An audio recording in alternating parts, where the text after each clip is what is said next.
"You only get in the way," she said. That's what my daughter told me as I stood in the kitchen, soaked from the walk home, reeking of fry oil and old coffee, still wearing my McDonald's uniform. She didn't even look up from the phone.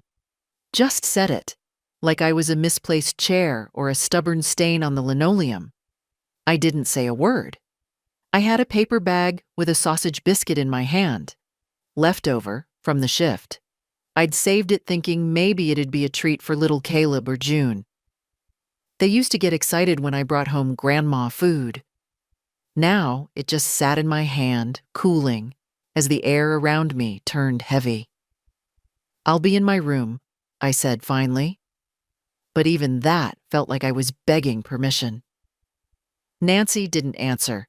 She was back to scrolling, feet up on the coffee table I bought back in '94 when that table still meant something. Caleb had his headphones in, his thumbs flying across some screen. June didn't even look up. My room was in the back, no lock. The bed sagged. The window leaked when it rained. I sat on the edge of the mattress, hearing the muffled laughter from the living room. I wasn't part of it. I hadn't been for years. I opened the drawer in my nightstand. Inside were my documents. The deed to the house, folded neatly in a plastic sleeve. Copies of my insurance. A printout of my bank account, dwindled down to 4 figures. I hadn't looked at that number in months. I was too afraid it might disappear if I stared too long. That night, I didn't sleep. By 4 in the morning, I was dressed. Not in my uniform, not in that tired red and yellow, but in my plain black coat and the same shoes I wore to Derek's funeral. I packed only a small duffel, my documents, a change of clothes, my medicine, and the tiny envelope of cash I kept hidden in the hem of an old jacket, just in case. That morning was the in case. I didn't cry. I thought I might. But I didn't. Instead, I made one last walk through the house. Not to say goodbye, I wasn't sentimental like that. Just to see it for what it was, now that I was leaving it behind. The fridge door that never quite sealed. The chip in the hallway tile from when June fell off her scooter. The photo frame on the wall, crooked, dusty. Our last full family photo. 15 years old. I took the frame off the wall, removed the photo, and slipped it into my bag. Then I opened the front door and stepped outside. The air smelled like early fall. The kind of morning that makes you wrap your arms around yourself. I stood on the porch a minute, waiting to see if anyone would notice. A sound, a voice, a creak of the floor. Nothing. I walked to the street. Then I kept walking. I didn't have a plan, just a direction. Away. At the corner, I turned back once. The house stood still, dark, unaware. I whispered not to it, but to myself. 30 days. That's how long they'd have once the notice hit their mailbox. The house was mine. I'd paid the taxes, the repairs, the second mortgage when Nancy lost her job. I kept the internet running, the heat on, the water warm. I made sure Caleb could stream his cartoons, June could play her games, Nancy could scroll her feed in comfort, and all I got was, "You only get in the way." So I left, and they'd find out the rest 30 days later. The motel was $26 a night if you didn't mind the stained sheets and the smell of cigarettes clinging to the curtains. I didn't. The front desk clerk, a boy who couldn't have been more than 19, handed me a key without looking up from his phone. Room 207, second floor. No elevator. The duffel bag pulled at my shoulder like guilt. I dragged it up the metal stairs, each step echoing. The room was small, cold. The kind of place meant for truckers who don't ask questions or couples who don't want names. I locked the door behind me and sat on the edge of the bed. I hadn't thought this far ahead. I had $418 in my checking account. Another $200 in cash, folded into a sock at the bottom of the bag. My next paycheck from McDonald's was coming in 5 days. It would be $384 after taxes. I could stretch it if I didn't eat much, if I stayed quiet, invisible. I took off my shoes, peeled off my socks. My feet were blistered from the shift. You'd think after 12 years behind the counter I'd have grown calluses thick enough to ignore the pain. But the truth is, it gets worse with age. You don't harden, you bruise deeper. I pulled the blankets around me and lay down in the dark. My back ached. My knees throbbed. I missed my own bed, even if it sagged in the middle. I missed the sound of June snoring softly through the wall. I missed Caleb tapping on the pipes in the bathroom when he was bored. I missed... No, not Nancy. I didn't miss her. But I did miss the version of her from long ago. The girl who used to bring me wildflowers from the side of the road. The one who cried into my shoulder after her first heartbreak. The one who once said, "If I ever treat you the way some people treat their mothers, slap me." I never slapped her. Instead, I worked morning shifts to pay for her heat and her Netflix. At 5:12 a.m., I woke up without an alarm. My body still believed it had to be on its feet. I stared at the ceiling for a while, then got up, washed my face with motel soap, and put on my uniform. It was still damp from yesterday. I hadn't brought a second one. I'd planned to do laundry that night, but plans had changed.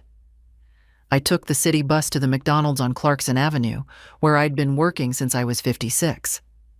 Back then, I'd told myself it was temporary, just until Nancy got back on her feet after the divorce, just until she found her next job, just until Caleb started school, just until. 12 years of just until. The manager, Lisa, nodded when I walked in. She didn't know anything. I hadn't told anyone. I wasn't ready for pity, or worse, concern. Concern leads to questions. And questions lead to sympathy. And sympathy, when you're holding yourself together with a safety pin, can rip everything apart. So I took my place at the counter. I poured coffee for the early risers, wiped trays, mopped spills. I smiled when I had to. I said, "Have a great day," and, "Would you like fries with that?" Like someone who still believed the words mattered. By 11 a.m., my feet were screaming again. In the break room, I sat alone and ate a small cup of apples, free with my shift. I checked my phone. One message. Spam. Nothing from Nancy. Nothing from anyone. I stared at my reflection in the microwave door. Wrinkles had carved deep around my mouth like parentheses around silence. My hair, still dark in some places, hung limp from the ponytail. My hands looked old, tired, but I wasn't afraid. Not anymore. The house was gone to them. They didn't know it yet, but the first envelope would arrive by the end of the week. It would look official, cold, the way they'd treated me. I didn't hate them, but I couldn't save them anymore. And maybe, I could start saving myself. The woman in the next bunk coughed all night, dry, rattling, like dust trying to breathe. She didn't talk much. Nobody in the shelter did, really. We were all shadows, trying not to bump into each other too loud. I'd left the motel after 5 nights. Too expensive, too temporary. The shelter wasn't much better. Metal-framed beds, rubber mattresses, a smell that clung to your clothes like disappointment. But it was warm, and warm was enough.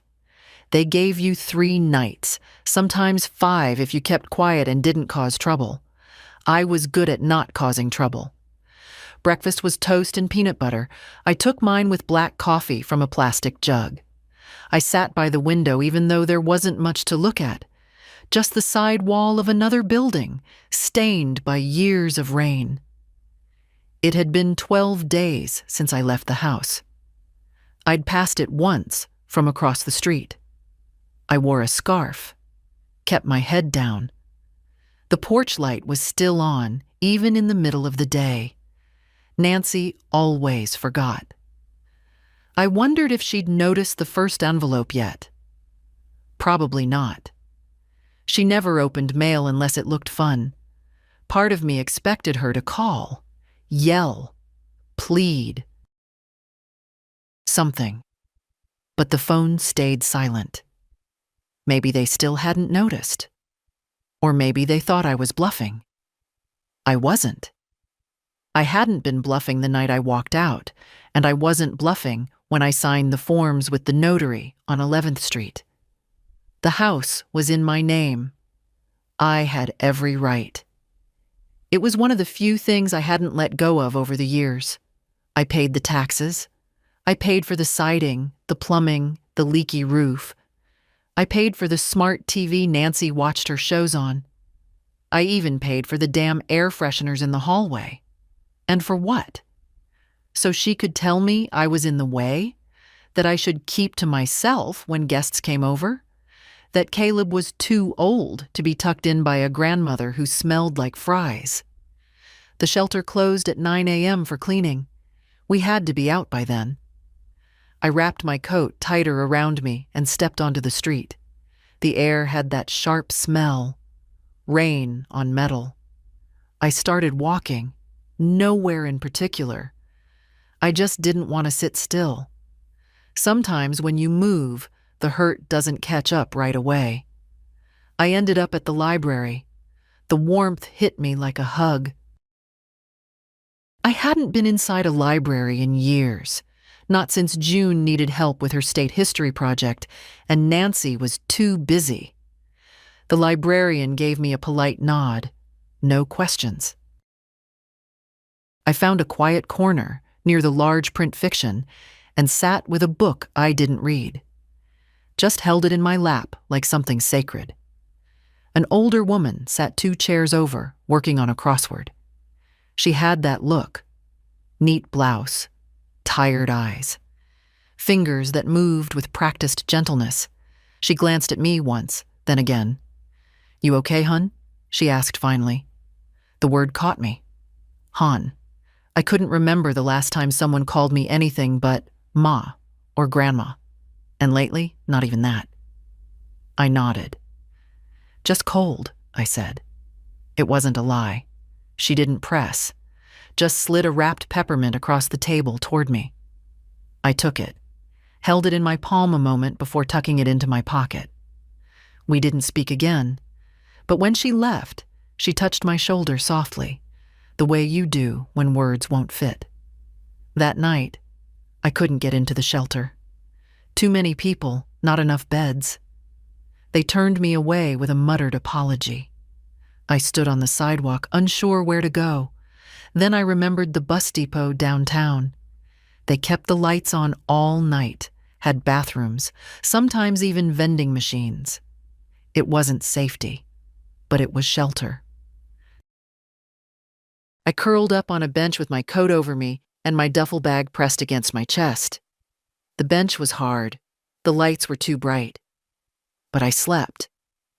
And in the middle of the night, I dreamed of my own bed.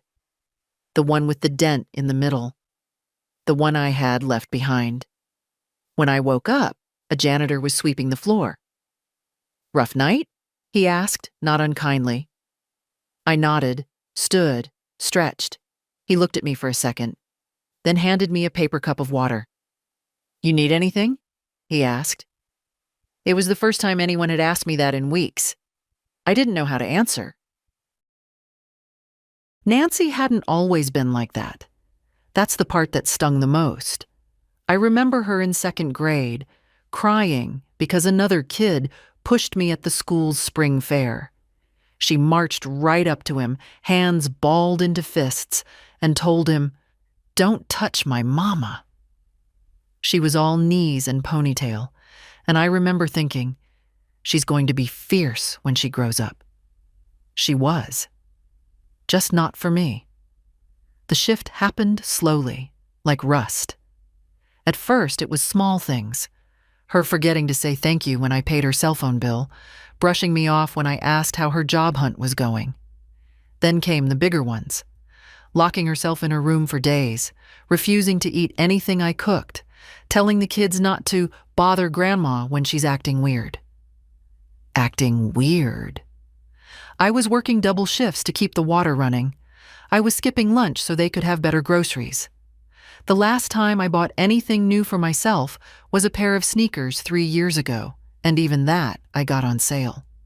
I still remember the look the cashier gave me when I asked if they had an extra discount for seniors, like I was pathetic for even asking. But that's what I'd become, invisible, until they needed something. Grandma, the Wi-Fi's not working. Mom, you didn't pick up the tide again. Can you grab Caleb from school? I'm just so swamped. Always something. Always, can you? Never, how are you? And the thing is, I always said yes. Every time. The one time I said no, when I told Nancy I couldn't co-sign a loan for her new SUV, she didn't speak to me for 2 days, said I didn't support her, that I enjoyed watching her struggle. I laughed when she said that. I didn't mean to. It just came out. Because I'd been scraping grease out of fryer baskets at 5 in the morning while she slept until 9. Watching her struggle? She slammed the door that night. I stayed up, rereading the property documents. I did that sometimes, not because I doubted my name was on them, but because I needed to remind myself that I wasn't crazy, that I hadn't imagined the years I spent holding that house together, watching every penny, skipping the dentist so we could fix the roof. When she moved back in after the divorce, she said it was just for a few months. That was 8 years ago. 8. At first, I was glad to have the company. It was nice hearing feet in the hallway again, a child's laughter in the next room. The silence had gotten too thick since Derek died. But months turned into years. I became the built-in babysitter, the midnight chauffeur, the walking wallet. And when I brought up the idea of her getting back on her feet, she'd brush me off. This economy's brutal, or I'm focusing on the kids right now. She had time for everything but responsibility. And well, I let it happen. I told myself it was what mothers do. That family sticks together. That if I just gave a little more time, a little more patience, she'd find her way back. She'd remember who we were to each other. But she didn't. She forgot. Forgot the woman who once stayed up 3 nights straight sewing her a Halloween costume when money was tight. Forgot the hospital visits, the rides to dance class. The way I used to sing her to sleep when she had night terrors. Forgot everything but what she needed from me right now. And when she finally said, "All you do is get in the way," I knew she believed it. Not just in a moment of anger. Not just words said too fast. She'd been thinking it, feeling it, letting it fester. So I stopped getting in the way. I got out. Now I sat on a park bench with half a peanut butter sandwich in my coat pocket and sore knees that didn't bend like they used to. And all I could think was, what happens to women like me? The ones who give everything, every ounce, every dollar, every breath, and still end up discarded like junk mail? What do we do when we finally run out of giving? Because nobody ever taught me how to want anything for myself. Only how to give. But maybe that's about to change. The worst part of the morning shift wasn't the hours. It wasn't the heat from the grill or the customers who sighed like I'd personally ruined their day by asking, "Would you like to make that a combo?" It was the uniform. That polyester blend never quite dried. Even after a full wash, it held onto smells like a stubborn child. Grease, sour pickles, disinfectant. I'd worn the same 3 shirts in rotation for 12 years. One had a tear under the arm I kept stitched with black thread. Another had a fading name tag that used to say Martina, but now just looked like smudged vinyl. Every time I pulled that uniform on, I felt myself disappear a little more. McDonald's wasn't hell. I've seen worse. But it wasn't dignity either. You were expected to smile at folks who wouldn't meet your eyes. You learned how to take blame for things you didn't cause. Broken ice cream machine? Your fault. Long line? Your fault. Cold fries? Guess who they glared at? There's something about wearing a headset and asking if they want ketchup that makes people forget you're a person. But I needed the hours. The day I left home, I didn't stop working. I couldn't afford to. The bills didn't stop just because my heart was tired. I clocked in, same as always, took my 10-minute break on the milk crate by the dumpster because the break room smelled like moldy buns. I didn't complain. Complaining was for people who had other options. At noon, Lisa, my manager, handed me a new hire to train, a boy named Tyrell, 17, wiry arms, headphones still hanging around his neck like a stubborn habit. He looked at me like I was his grandmother and his prison warden all in one. "You been here long?" he asked. "Long enough," I said, handing him a visor. He didn't ask anything else, and I didn't offer. But as we worked, I watched him. The way he flinched when Lisa raised her voice, how he looked over his shoulder when he made a mistake. I knew that kind of fear, knew where it came from. After his shift, he lingered by the lockers, picking at a callus on his palm. "You all right?" I asked. He hesitated. Then, "Yeah, just, I don't got anywhere to go till 6. My uncle don't want me home during the day. Says I get in the way." I felt that phrase land like a stone in my gut. "Well," I said, "you're not in the way here." He looked at me, surprised, then nodded, almost like he didn't believe it, but needed to. That night, I sat on the floor of the shelter with my knees pulled up, thinking about Tyrell, about how many of us were out here, floating just under the surface, unseen, unspoken, uninvited. I took out my phone and opened my notes app. I began typing numbers, not words, just numbers. What I earned, what I owed, what I'd need to save in order to find something small. A room, a corner, somewhere with a door that locked from the inside. It wasn't much, but it was a beginning. I didn't think about Nancy. I didn't think about the house. If they'd seen the second envelope yet. If they were calling the number on the letter, confused, furious, finally realizing that wasn't my business anymore. For the first time in years, I wasn't looking over my shoulder trying to keep someone else's roof from caving in. I was building my own, one shift at a time, one aching step at a time. And someday, not now, but someday, I was going to wear clothes that didn't smell like fryer oil, and no one would call me just in the way. The house wasn't always mine. Derek and I bought it in 1986. 2 bedrooms, 1.5 baths, cracked walkway, but good bones. He loved to say that. "Good bones, Marty."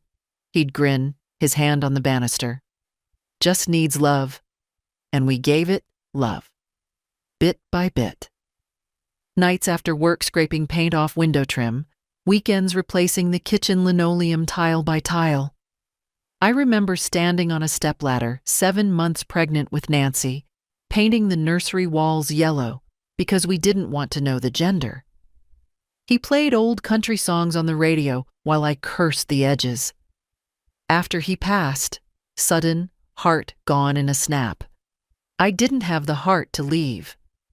People offered, said I should move in with my sister in Arizona, said the house would be too much for a widow. They didn't know me. I stayed, raised Nancy, took 2 jobs, paid off the rest of the mortgage in 19 years. I remember the day I made the final payment. I went to the bank in my good church skirt, even though it was summer and sweat pooled down my back. I signed that last check with a pen I'd brought from home. Not because it was fancy, just mine. That was the first time I felt rich. The bank manager smiled and said, "Congratulations, Mrs. Joyce. The house is yours." And it was. So when Nancy came to me after the divorce, with 2 kids and nowhere to go, I didn't think twice. "We'll make it work," I said. And we did. At first. I cleared out the 2nd bedroom for the kids, moved my sewing machine into the hallway closet, gave Nancy my dresser when hers broke. I paid the utilities, groceries, gas. She got a part-time job at the salon, but the hours were spotty. Then she quit. Said she needed to be home for Caleb's speech therapy. I didn't argue. Not once. I picked up an extra shift at McDonald's. I told myself it was temporary. She started dating again. Nights she'd disappear and come back smelling like cheap perfume that wasn't hers. The kids got used to eating dinner with just me. When I hinted, gently, about her finding work again, she snapped. "It's not the 1950s, Ma. I'm not just going to take whatever scraps I'm handed." That was rich, coming from someone who lived off mine. Still, I let it go. You don't kick your daughter out.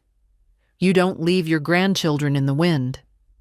But one night, after a fight over Caleb using the stove without supervision, he nearly burned a dish towel, Nancy shouted, "Maybe if you didn't hover so much, we wouldn't need to watch you all the time."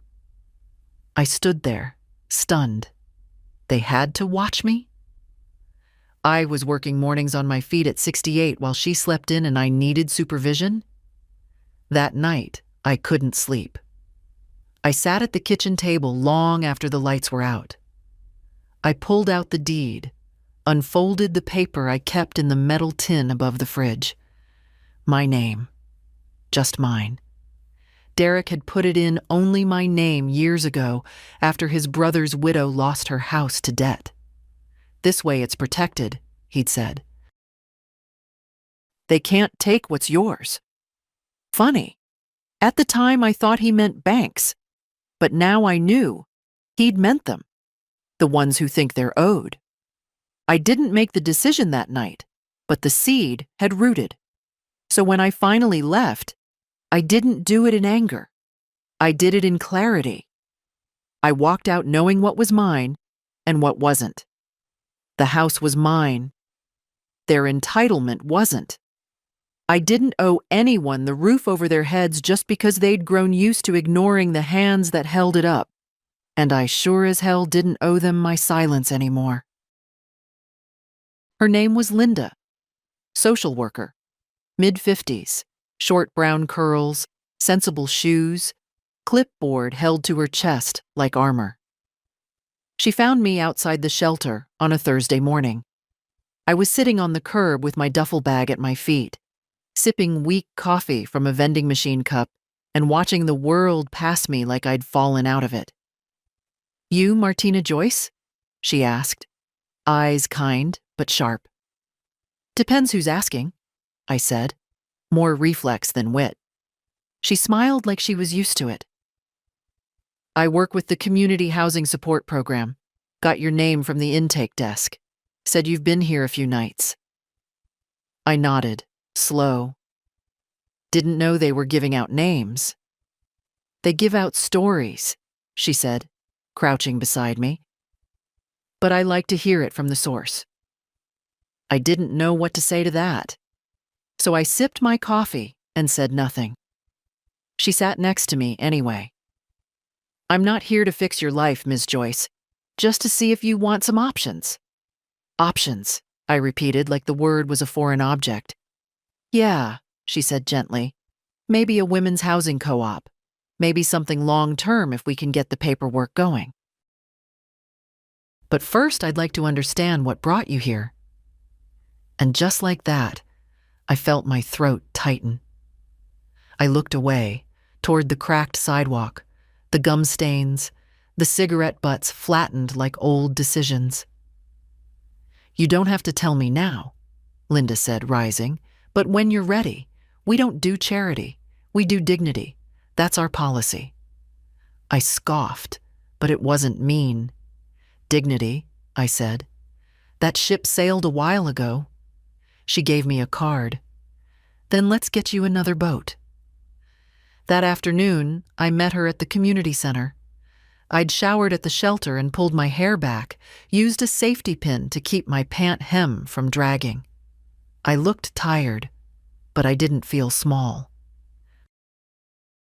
Linda led me into a small room with faded chairs and a water cooler that clicked and hummed like it had opinions. We talked. Or rather, she asked, and I unraveled. Not all at once, but thread by thread. She never interrupted, never looked at her watch, just let the story breathe. And when I was done, she didn't say, "Oh my God," or "How could they?" She said, "You're brave." It startled me. Brave? I'd always thought brave was what other people were. Firefighters, nurses, women with loud voices and good teeth. I was just tired, practical, used to being needed in ways that drained me dry. But brave? You left when staying meant erasing yourself, Linda said quietly. That's not nothing. I left with a folder of options. Some were dead ends. Shelters with wait lists, housing programs requiring paperwork I didn't have.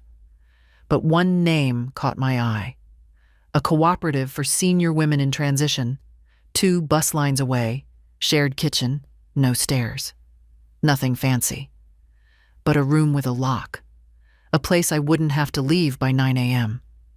A place where, for once, I wouldn't be the only one trying to stitch herself back together in silence. I didn't decide that day.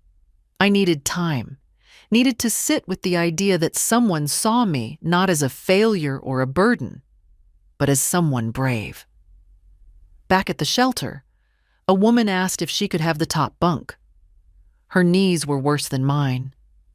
Sure, I said, pulling myself up to the second tier. No problem. As I lay there, staring at the flickering ceiling light, I thought of Nancy. Again. Not with anger, but with an ache, like touching a bruise. She hadn't called. Not once. But I didn't feel as hollow as before. Maybe it was Linda's words echoing in my chest. Or maybe, for the first time in a long time, I didn't feel disposable. I felt seen. And maybe, just maybe, I could learn to see myself that way too. Her name was Maeve. We'd worked together at McDonald's for almost 5 years. Not close, but close enough. She used to bring homemade ginger snaps to the break room in December and leave early on Sundays to care for her mother. I hadn't seen her since before the pandemic, back when Lisa still wore high heels to work, and I thought, staying in that house made me strong. I ran into Maeve outside a Dollar General. I was looking at clearance socks when I heard someone say, "Martina?" I turned and there she was, holding a basket full of canned peaches and discount shampoo, wearing the same old coat she used to wear on overnight shifts. A little heavier, maybe, a little grayer at the roots. But still, Maeve. God, she said, setting her basket down. I thought that was you. I wasn't sure what to say. I was used to being invisible these days, and part of me panicked. What did she know? What had she heard? But her face wasn't judging. It was relief. "You working mornings again?" she asked. I shook my head. Still clocking in, just Life's been a little upside down. She nodded slowly. Same here. We went to a bench outside, shared a sleeve of crackers she had in her bag, and we talked. I told her I'd left the house, that things had gotten bad, that I was staying here and there trying to keep my chin up. I didn't tell her everything. Some bruises are still too fresh to name, but enough. She didn't blink, didn't pity me, just nodded. My cousin went through something like that, she said. Had to start from scratch. Lived in her car for a while. Now she's doing cleaning for a bunch of retired folks in a condo community. Turns out old people trust other old people to dust their baseboards. I chuckled. The first real laugh I'd let out in weeks. Maeve looked at me. You're good with people. Always have been. You ever think about doing that kind of work? I started to shake my head, then stopped. I had thought about it. Not directly, but in flashes.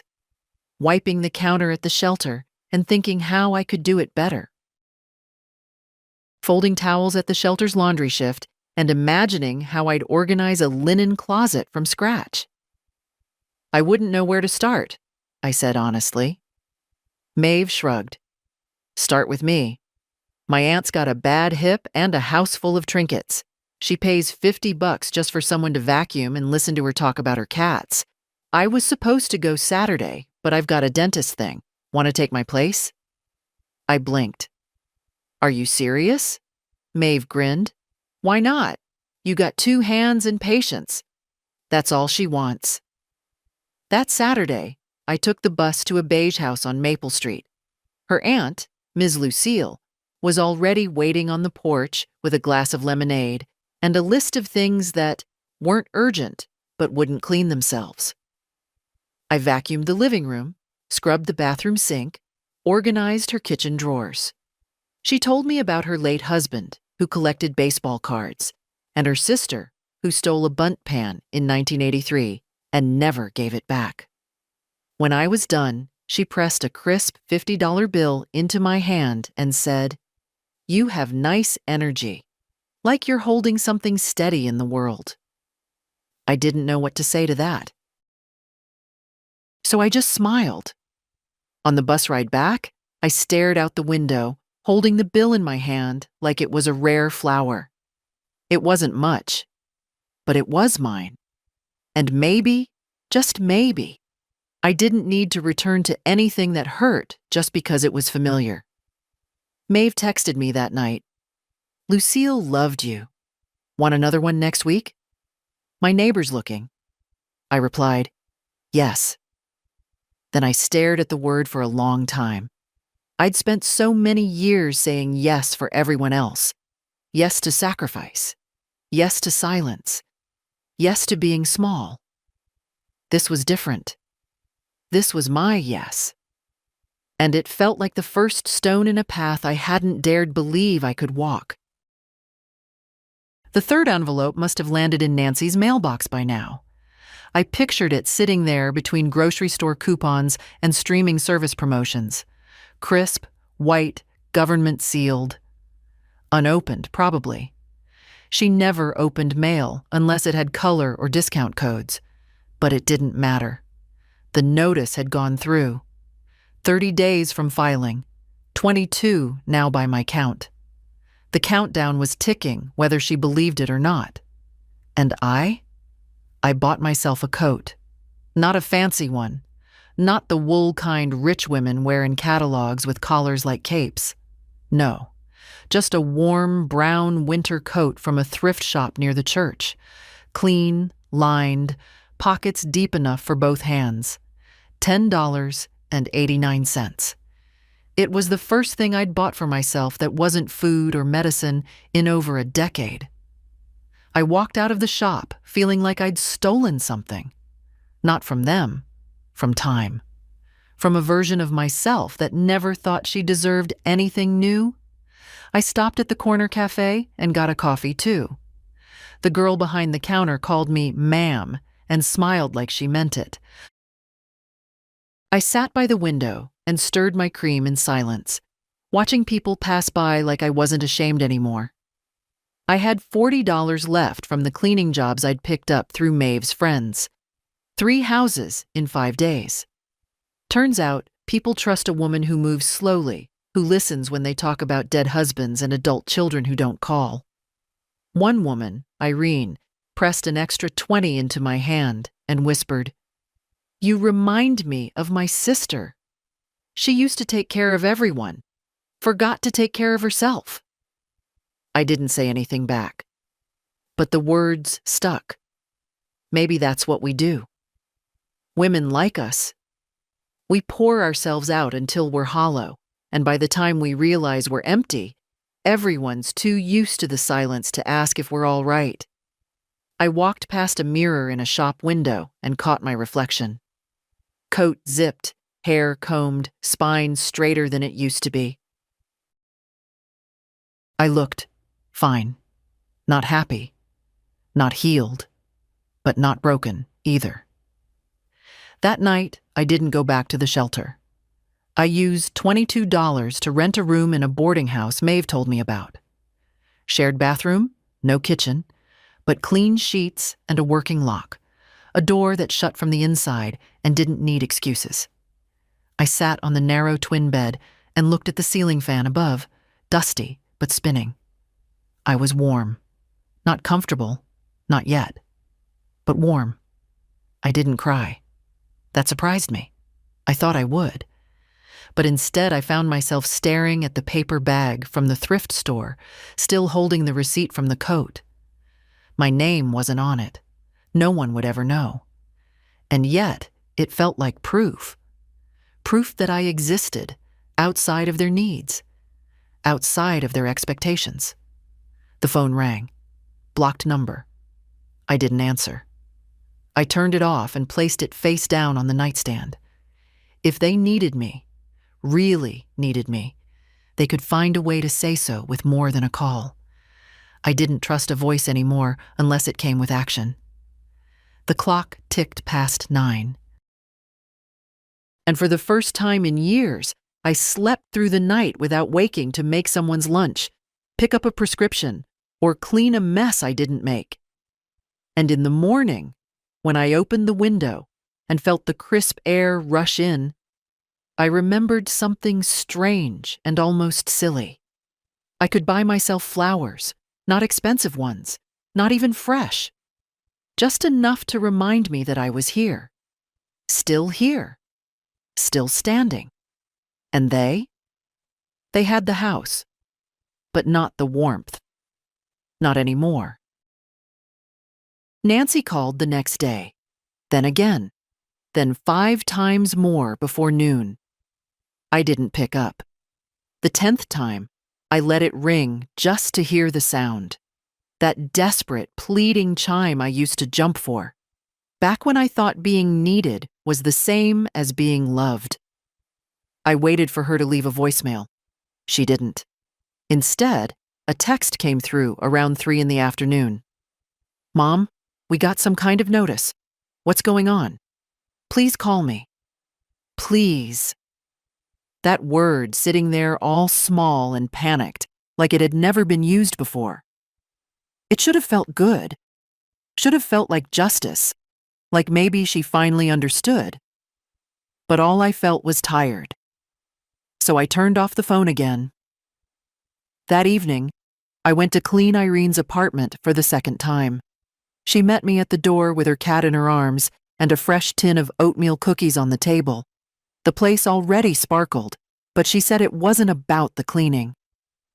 "I just liked the company," she admitted. I liked hers too. After I swept her kitchen, we sat at the table, sipping weak tea with sugar cubes and talking about small things. Broken door hinges, old films, the best kind of laundry soap. I didn't mention Nancy, or Caleb, or June. It felt strange, not dragging them into every room like shadows. "I don't mean to pry," Irene said at one point, stirring her tea. "But you have a very dignified sadness about you." I blinked. That a compliment? She smiled. It is. We sat in silence a while after that. Later, as I zipped my coat to leave, she said, "You know, I have a guest room. No strings. Just, if you ever get tired of paying strangers for cold beds." I thanked her but didn't answer. Not yet. Back in my little rented room, I opened the phone again.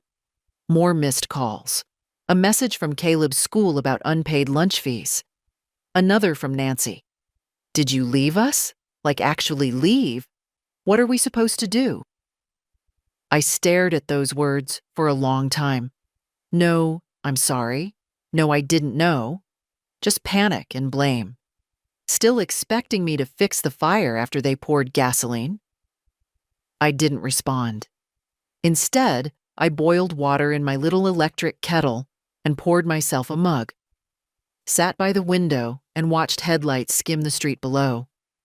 People going home, wherever that was.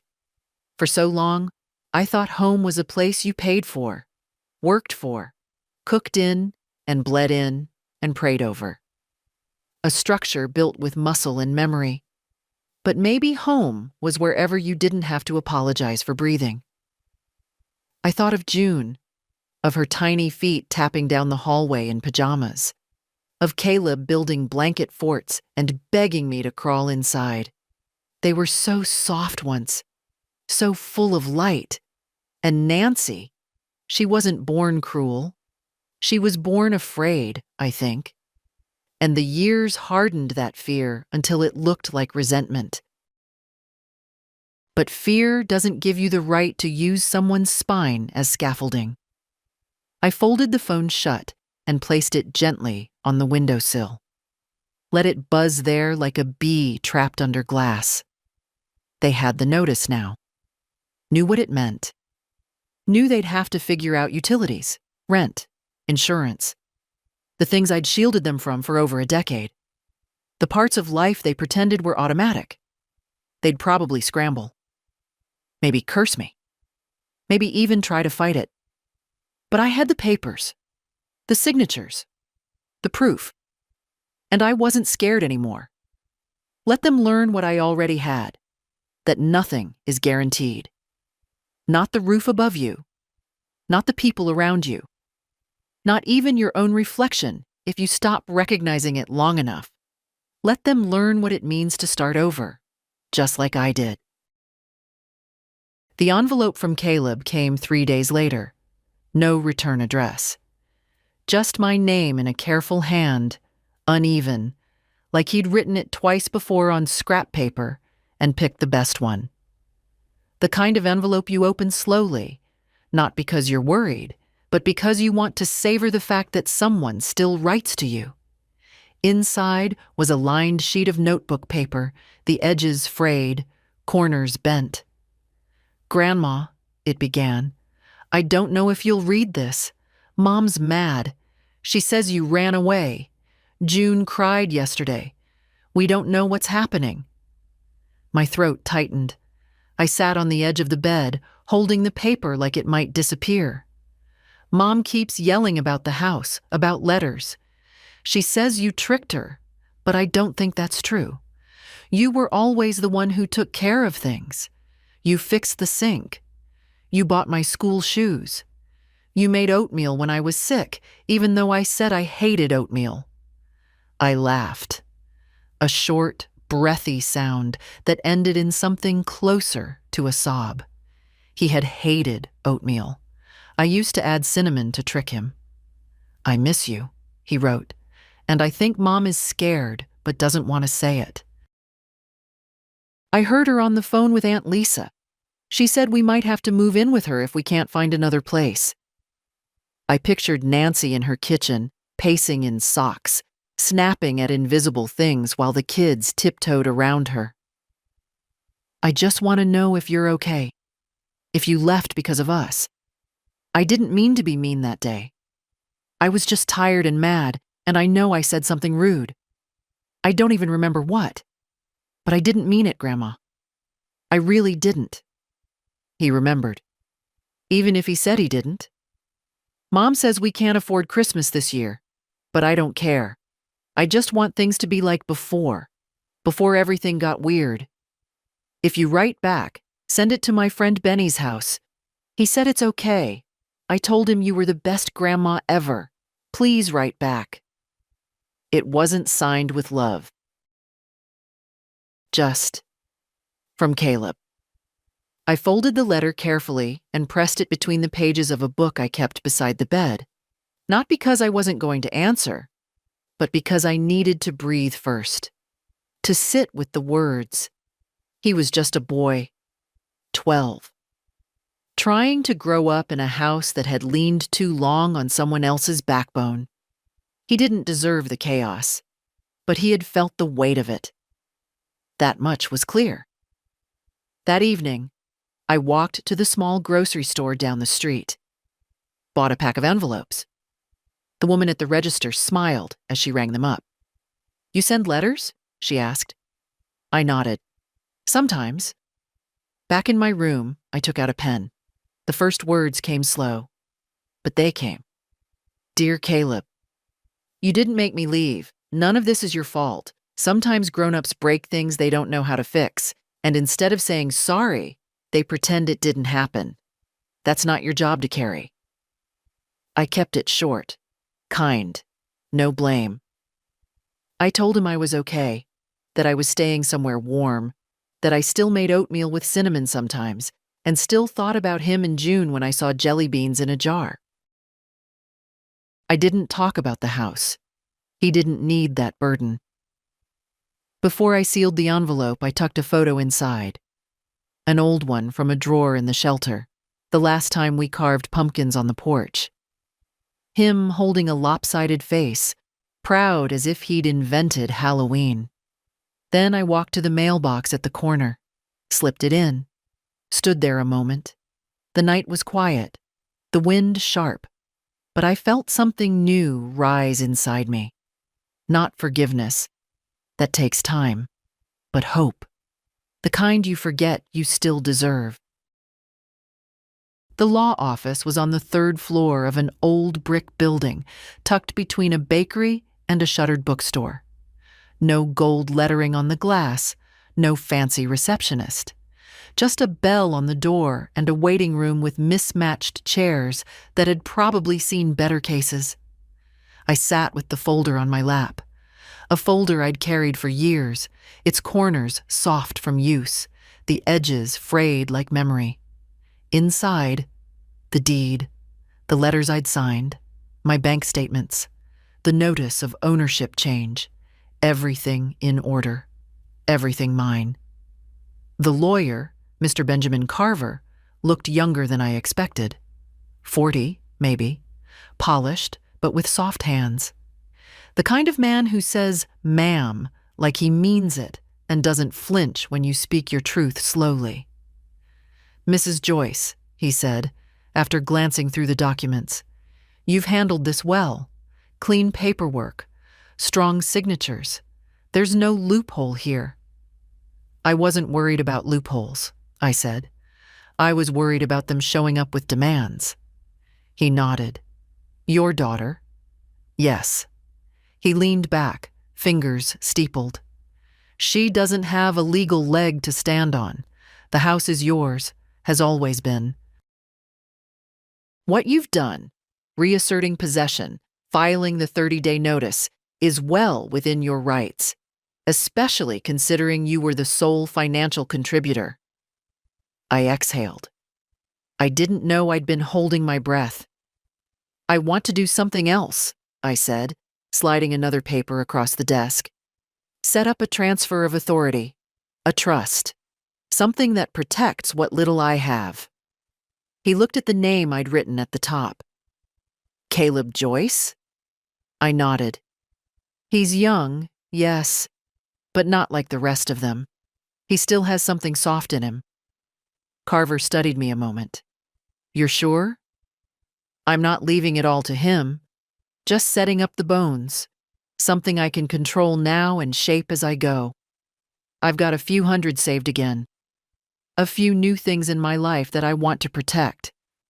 If something happens to me, I want those things to go where love still lives." He didn't question it, just pulled out a different set of forms and began to explain them gently, clearly. I listened, asked questions, took notes. By the time I left the office, the sun was low and golden, washing the street in a kind of late autumn light that made everything look warmer than it was. I stopped at the bakery on impulse, bought a single butter cookie wrapped in wax paper, sat on a bench outside and ate it slowly, feeling every crumb melt on my tongue. Then I walked to the post office. There was another letter waiting. From Caleb. No envelope this time, just a folded paper sealed with tape. Inside, 3 sentences. "Got your picture. Mom says you're cruel, but I don't believe her. I taped the photo to my wall." I pressed the page to my chest. Cruel. That's what she called me. After everything. But I didn't feel cruel. Not anymore. I felt like someone who had finally picked up the sharp pieces of her own heart and started putting them somewhere safe. Later, I stood at the window of my little room, the night deepening outside. I looked at the folder now resting neatly in my drawer, legal papers snug inside, and felt something settle. No one could take what was mine again. Not the house, not the name, not the years. And not the right to decide where my kindness goes. From now on, that kindness would be earned, not assumed, not extracted, earned. I was learning, piece by piece, how to love with boundaries, and how to live without begging to be seen. I never thought I'd be the kind of woman with clients, but there I was, standing in the living room of a woman named Laverne, holding a Swiffer in one hand and a grocery list in the other, while she rattled off her allergies and her favorite brand of lemon drops. "You don't need to do the guest room," she said, waving a hand. "No one visits anymore. Just make sure the windows in the kitchen don't streak. I can't stand streaks." I nodded, pulled my gloves on, and got to work. It wasn't glamorous, but it was honest, and it was mine. Word had spread. Maeve kept passing my name around like a well-kept secret. "She's dependable," she'd tell them, "and she doesn't talk too much."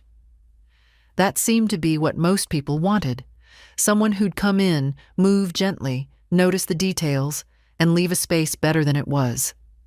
I wasn't fast. My knees made that clear. But I was thorough. I folded towels the way I'd once folded June's tiny dresses, corners neat and soft. I scrubbed grout with the focus of someone who needed to be needed, but on her terms now. By the end of each shift, I had sore shoulders and a small envelope of cash. Sometimes a tin of cookies, sometimes just a thank you that didn't feel hollow. And each time, I left with more than I brought. There's a rhythm to it. Small work, quiet homes, women who used to be seen and now just want clean windows and one good conversation a week. And I listened. To their stories, their aches, their grown children they hadn't spoken to in years, their husbands long buried or long gone, their regrets tucked in drawers next to old lace handkerchiefs. We weren't so different. Irene once said, "People like us, we're the walls, the parts of the house that hold everyone else up." Until one day, they realize the paint's chipping and the heat doesn't hold, and suddenly, we're just in the way. I knew exactly what she meant, but I wasn't a wall anymore, not to them, not to anyone. One afternoon, after cleaning 2 apartments and delivering groceries to Maeve's cousin, I bought myself a notebook. Hardback, red, on sale for $3.99. I sat in the park and opened to the first page. At the top, I wrote, "Things that are mine," and I started listing. My time, my money, my hands, my choices, my peace, my no, my yes. Then, at the bottom, in smaller print, my softness. Only for those who treat it kindly. I closed the book, slid it into my bag. On the way back to the boarding house, I passed a small storefront with a hand-painted sign. Help needed, light domestic work. I went in. Spoke to the woman behind the counter, a silver-haired lady named Trina, who ran a little service matching caretakers and cleaners with seniors. She looked at my notes, asked a few questions, then said, "You've got kind eyes and a spine." "Thank you," I said. "No," she corrected. "Don't thank me. You earned that." She offered me part-time hours to start. Said if I wanted more, it was mine. Said the last person who held the job left to open her own business. I smiled. "I'm not quite there yet," I said. "Doesn't matter," she said. "You're facing forward now." That night, I wrote in the notebook again. I'm not what they left behind. I'm what I chose to carry forward. And for once, I believed it. I saw them one last time, by accident mostly. I was walking past the community center with a bag of linens for the outreach closet when a silver sedan pulled into the lot too fast. The passenger door opened, and there she was. Nancy, thinner than I remembered, hair pulled into a tight bun, wearing the same coat I'd left hanging in the hall closet months ago. Caleb stepped out behind her, taller now, voice cracking as he said something I couldn't hear. June didn't get out of the car, just stared at her phone through the glass. They hadn't seen me, and I didn't move. I stood behind a pillar near the steps, out of sight but close enough to feel the wind shift when Nancy slammed the door shut. I wondered what she was here for. Help with housing, maybe. Food vouchers, someone to listen, something I used to be. For a second, just a second, I thought of walking up to her, of reaching out, but I didn't. Not because I was bitter, because I was done. I turned and walked the other way, my steps quiet, steady. The linens warm against my chest. I wasn't their safety net anymore, and they had the house, or what was left of it. The walls, the pipes, the chipped paint, and the bills, the empty spaces where I used to be. But they didn't have the warmth. They didn't have me. Later, I sat on the back steps of the co-op, the air thick with rain, and watched water collect in the cracks of the pavement. Inside, someone was boiling pasta. Someone else was playing old jazz on a tinny speaker.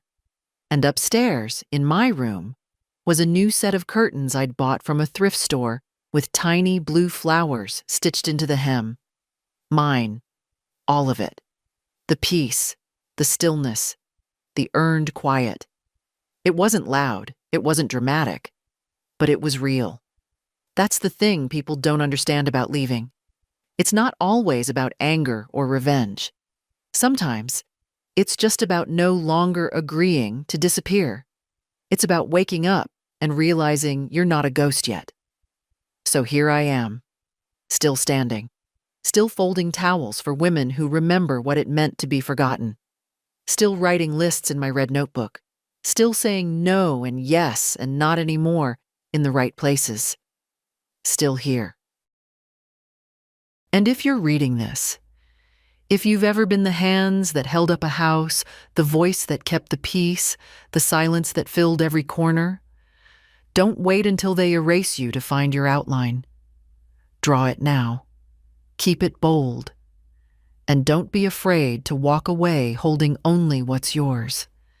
It might be the first honest thing you've ever carried.